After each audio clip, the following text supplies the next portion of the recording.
lang pala po yung dalawa ang gamit. Iba po yung aking kulay. Iba yung kulay ni brother. Palitan niya tayo. Iba po yung kulay. Kaya ako ay dalawa ang aking sinusundan pong guide. Okay po. Sa panahon po natin ngayon, dito sa ating panambahan, ay sinusunod natin po ang mga batas na matatagpuan dito po sa banal na kasulatan. So, inutos po sa atin na kung saan sa tuwing unang araw ng Sanlinggo, tayo po ay kailangan magkatipon. Yung ginagawa po nating pagsamba ay isang banal na responsibilidad at tungkulin na iniutos po sa ating lahat. Sa Mateo po,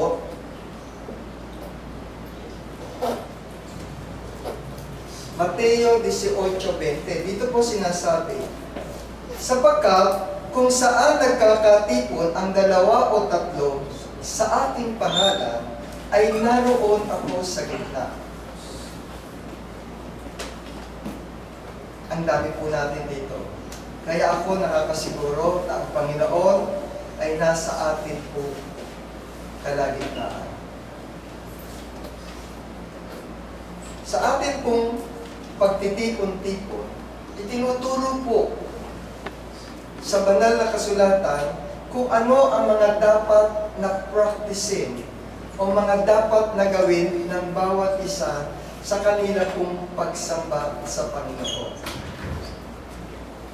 Tingnan niyo po ang ilang comparison. Magbibigay lang po ako ng ilang comparison. Tayo po ay gumaganap kanina ng ating mga awitin.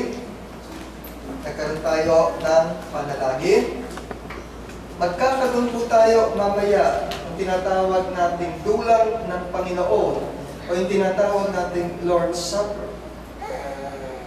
Mayroon din po tayong bahagi ng pagbibigay. At ang huli po, yung ginagawa nating pag-aaral-aral. Susuportahan ko po ang mga bawat isa nito ng mga chapter and verses at sundan niyo po ako sa pag-aaral dito. Sa panalangin po, lahat tayo ay sabay-sabay nananalangin. Malinaw po na sinasabi sa kasulatan. Manahan nawang sagana sa inyo ang salita ni Kristo ayon sa buong kanunungan. Kayo'y mga turuan at mga paalalahanan sa isa't isa sa pamamagitan ng mga salmo at ng mga himno at mga awit na ukol sa Espiritu na magsiawit kayong may biyaya sa inyong puso sa Diyos. Mag-awitan po tayo. Kung mapapansin niyo po, wala po tayo rito tinatawag na natatanging mang-aawit na kung saan ay nakikita sa ilang mga panambahan. Wala pong humaharap dito. Wala po tayong mga nakabihis na puti na kung saan sila lang po ang umaawit habang ang mga mananamba ay nakikinig. Ang utos po sa atin, tayong lahat ay dapat umawit mula sa ating puso sa pamamagitan ng salmo at ng mga himno. Yung galing po sa damdamin natin. Tuloy po natin.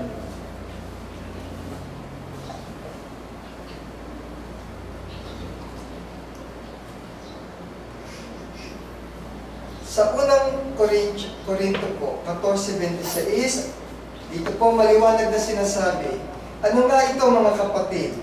Pagka kayo'y nagkatipon, ang bawat isa sa inyo'y may isang awit, may isang aral, may isang pahayag, may wika, may isang pagpapaliwanag.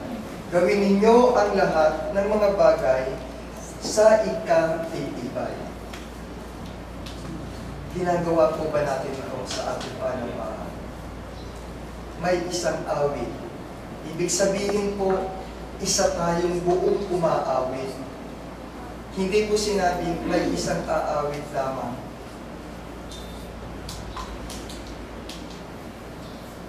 May isang aral, nagtuturuan po tayo.